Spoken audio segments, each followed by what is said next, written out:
Yesu nashimwe inshuti zanjye ndabasuje mu izina rya Yesu Kristo nk'ibisanzwe nitwa Pastor Placide ndashimira Imana cyane ari nayo Mana yanyu ari nayo se umwami wacu Yesu Kristo ngiye kuduha akanya ko kugira ngo tuze kuganira ijambo ry'Imana uyu munsi wa none ndagushuje aho uri hose waba uri mu Rwanda waba uri hanze waba aho uri hose mu nce zitandukanye z'isi yo muri Afurika waba uri Burayi muri Amerika n'ahandi handi uri buze kuza gufungura iyi video uyireba Imana ize kuguha umugisha mu kuri gusaba umugisha kandi iyo dusaba umugisha iyi ngi ntago ari siyasa n'ibintu bikora iyo tuvuze ngo Imana iguha umugisha urawubona kandi ukaza mu buryo Imana yishaka mu umugisha ukeneye. Imana n'umubyeyi ni nko umubyeyi wese agira icyo agenera umwana we bitewe nuko yarebye icyo akeneye. Ntabwo umubyeyi agenera umwana ibyo umwana ashaka 100% kuko hari igihe umwana ashaka ibimugirira nabi. Imana iguha umugisha cyane. Uyu munsi none turaza kuganira ku jambo ryo kwitwa gushima kuko rwo gushima Imana ibintu yakoze. Ntabwo mvuga gushima pastor cyangwa se n'abandi ubikoze byaba ari byiza, ariko ibyiza nuko washima Imana ukajya wibuka ushobora gushimira pastor wawe, ushobora gushimira apostle, ushobora gushimira profete n'undi muntu wese ugufasha mu gusenga, ariko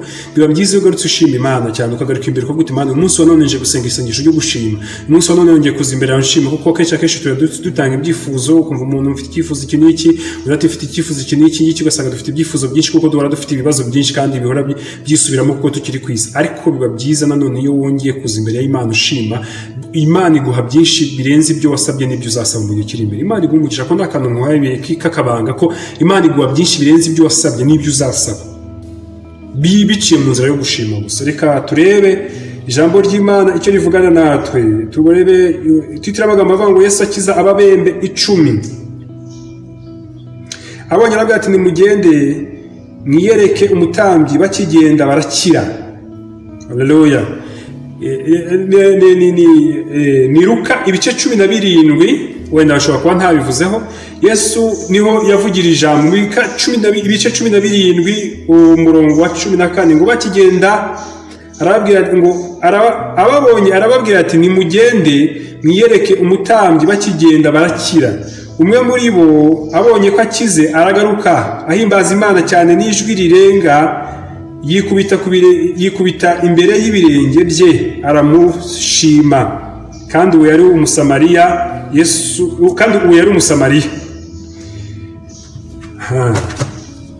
Aba ni abagabo b'ababembe rero basabye Yesu ngo abakize. Aragira avuga ati mugende mwiyereke umutambyi. Ntabwo bavuye ngo bakize, avuga ngo mugende mwiyereke umutambyi. Ngo bakigenda bagiye kwireka umutambyi, urumva hari hajemo ikintu cyo kwizera. Ngo bakigenda bose barakira. Ngo bamaze gukira umwe agaruka kuri Kristo, agaruka ku birenge bya Kristo, yikubita imbere y'ibirenge bye ngaza ashima Imana yitera hejuru, ngo arangurura ntiyabigira ibanga. Ngo amaze kurangurura, ngo Kristo amubonye aramubwira ati ba bandi mwajyanye barihe. Aha niko hepfo havuga, ariko sinashatse kuhagera. Ngo agaruka gushima, ariko muri ba bandi 10, abandi 10 umwe niwe wagarutse. 10 nuvuga ngo hagarutse icya 10. Haleluya. Nuvuga ngo kwijanisha mu bantu Kristo yagiriye neza, icya 10 nicyo cyagarutse ku buzima bwiwe. Arangije aravuga ati ariko abantu 9 bandi mwari muri kumwe hariya bo ntibakiza. None se kuki bo batagarutse ngo byibuze banashime? Suko Kristo yarakeneye amashimwe yabo, ahubwo yarakeneye kureba imvamutima zabo, kuko gukira k'umuntu ntabwo gushingiye ku byo waturwaho, ahubwo gushingiye ku buryo wakira ibyo waturwaho. Niba wakiranye umutima ukunze, ubona ibyo wakunze n'ibyo wakiriye nyine birakomerera muri wowe. Ariko iyo umutima udakunze, ni ukuvuga ngo hari abantu baza ku Mana cyangwa se bakaza gusenga avuga ati nibicamo ngewe nshobora no kutagaruka, ukabona kuko bimaze gucamo ukabona ntagarutse, nta no kugera gusenga Imana, nta no kugera kuza mu isengesho, akajya ahora avuga ati hari ibintu bitagenda. Hari umuntu twaganirije ubundi arambwira ati mfite umuntu kenshi akunda kumpamagara ambwira ngo ndarwaye umutwe, ibirenge, harangije. Ariko akagenda agaca ikindi gihe akazagaruka ambwira ngo ndarwaye, akaza avuga indwara itandukanye na yayindi. Noneho ngo aramubaza ati yayindi ya mbere yarakize? Yarakize. N'irya kabiri yarakize. N'irya gatatu yarakize. Bati uzikomeye ngira ngo iyo senze ntibicamo, kumbe bicamo. Kristo niwe yagiraga ngo ikintu cyose cyabagaho cyandikishijwe kugira ngo tukigireho. Aba babembe 9 ndagira ngo witandukanye nabo, wifatanye n'uyu nguyu umwe wagarutse kandi utari mu Isiraheli. hakunze kujya hagaragara kwizera gukomeye ku bantu batari abisiraheli, kukagaragara nk'aho aribo bantu bakira Kristo mu buryo bw'umwuzuro bw'uwo yari ariwe, nyamara bitwa abisiraheli nyakuri ntibabikore. Hariho umuntu ushobora kuba atazi ibyo gusenga, atazi no kwinginga Imana, atazi kujya, ariko ikintu Imana ikoze akacyakirana umutima unyuzwe kurusha wa wundi umaze kubimenyera cyane. Ndagira ngo nkubwire ngo inshuti y'Imana, niba koko uzi neza ko Imana ikora ibitangaza kandi ukaba wumva yuko ushaka kuzajya uhura n'Imana, kuko n'ubundi uracyariho, uracyakeneye kugirwa neza n'Imana, nibwo waba wakize ufite abandi bantu wasengera, jya ugaruka ushima Imana. Gushimira Imana, jya ugira igihe cyo kuvuga ngo ngiye gusenga noneho nshima, narasenze nsaba ariko nanone ndashaka gushima. Aba bantu baragarutse, ntibagarutse. Uyu mugabo umwe yaragarutse agaruka kubwira Kristo, aramubwira ati jyewe nakize, ndashimira Imana ko nakize. Agaruka yitera hejuru kuko ntiyaragihejwe, ibibembe byari bikuweho. Ariko ubu ngubu icyo ari kugutangaza, iyo bagenda ntibakire bari kugaruka bamuteza, hari terime tujya dukunda gukoresha cyangwa se urubyiruko rw'ubu bakoresha ngo bamuteze ingaro, bakamuteza ingaro bamubwira ngo ko tutakize se. Ariko niba bakize ubwo ntibimureba, ariko niba batakize baragaruka bivuge. Isi rero yuzuyemo kunenga cyane kurusha gushima. Isi yuzuyemo kuvuga ibitagenze kuruta ibyagenze. Nubwo bwose benshi badashingiye ku gushimwa, ariko biba byiza iyo ushimiye umuntu ikizakoze, n'umuturanyi, n'umuvandimwe, n'umubyeyi, hari ishimwe ugomba kumugenera kubera ko hari ikintu aba yarakoze ku buzima bwawe. N'Imana nayo ubwayo rero ikunda. Ijambo ry'Imana ngo nkunda abankunda kandi abashakana umwete bazambona. Urukundo ukunda umuntu ni ukugaruka ukavuga ati bya bindi byiza wakoze ndabishimiye, hari icyo wankoreye cyiza ndagushimiye, harya wavuze ijambo riramfasha ndagushimiye, uburyo umujya munsi waransekeje ndishima numva ndagushimira. Abantu nibige, reka twige gushima, reka twige kuba imbere y'Imana dushima, reka tujye duhagarara imbere y'Imana dushima, tuvuga ngo ndagarutse Mwami, ni njyewe wa muntu waje hano hantu ndi gusenga, vuga ngo Mana ngiriye gutya. Iyo bavuze ijambo gushima, abantu bahita batangira kubonamo ngo ubwo ngubwo ngo ni amafaranga, ngo y'amashimwe, ngo niki, ariko ugasanga nanone amafaranga nubwo yatatanga y'amashimwe ushimira Imana, n'ubundi uzatanga ujya kwivuza hano. Buriya inshuti yanjye, kuza imbere y'Imana, kenshi abantu benshi basigaye bavuga ngo njye mbyumva gutya, ndashaka ko ibintu bigenda gutya. Ntabwo abantu bashaka kugenda nk'uko Imana ishaka ko ibintu bigenda, bashaka critique no amategeko yo ya leta yo tuyakurikiza tuvuga ngo yashyizweho n'abayize, ariko ay'Imana ngo ntabwo tugishaka kuyakurikiza, ngo tumva hari ukundi kuntu byagenda. Ngo ngiye nshize muri logique, numva ntabwo logique ikora mu bintu by'Imana, hakora kwizera.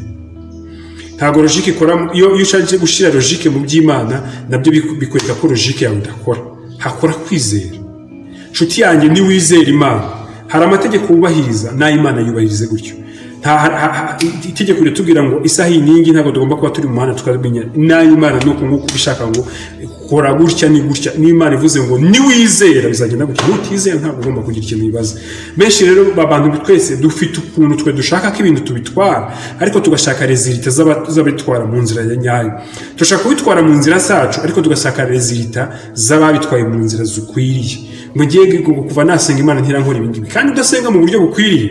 Hari ukuntu usenga ugasenga mu buryo bwawe n'uburyo wumva ibintu, ariko ntushaka gusenga mu buryo Imana ishaka, hanyuma nayo ikaguha ibigukwiriye. Simvuze yuko ahangaha umuntu wenda avuga ati ndimo ndasengera iki ntikiraba, nanjye mfite byinshi nasengeye bitaraba, ariko ntibimbuza kuvuga ko hari abantu ijambo ry'Imana ngo muravuga ngo ntimwabwa kuko musaba nabi, kuko byinshi mubisaba kugira ngo mubyayishe irari ryanyu.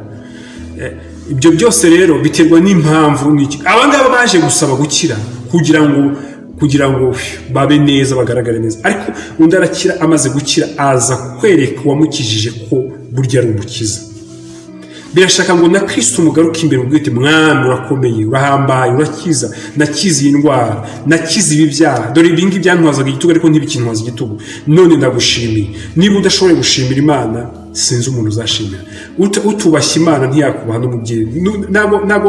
Ntabwo byoroshye kugira ngo umuntu ananirwa gushima Imana ngo azashima umuntu. Nshuti yanjye, ndagira ngo nkubwire ngo guhera kano kanya wige gushima Imana, ujye utegura amasengesho, niyo yaba y'umunsi umwe utirije ubusa, cyangwa se ubwirize, ubwire Imana uti Imana ndagushimiye. Numara kwishimira ubibwire n'ibindi bikubaje, kuko ntibizabura, iteka byose bizahoraho. Imana yacu rero niyo gushima, kuko ikora byinshi mu buzima bwacu, ikora byinshi. Nawe wicara utekereza ibintu yakoze, niba uri umubyeyi ku bana bawe ibintu igenda ikora, urebe inzobo yagiye iturenza, yagiye iturinda impfu nyinshi, bamwe twabaye imfubyi turi bato turakura, abantu bari bazi ko tuzavamo abantu b'abagabo tubabo, kurako Imana yatugize. Niki cyatuma ntashima Imana?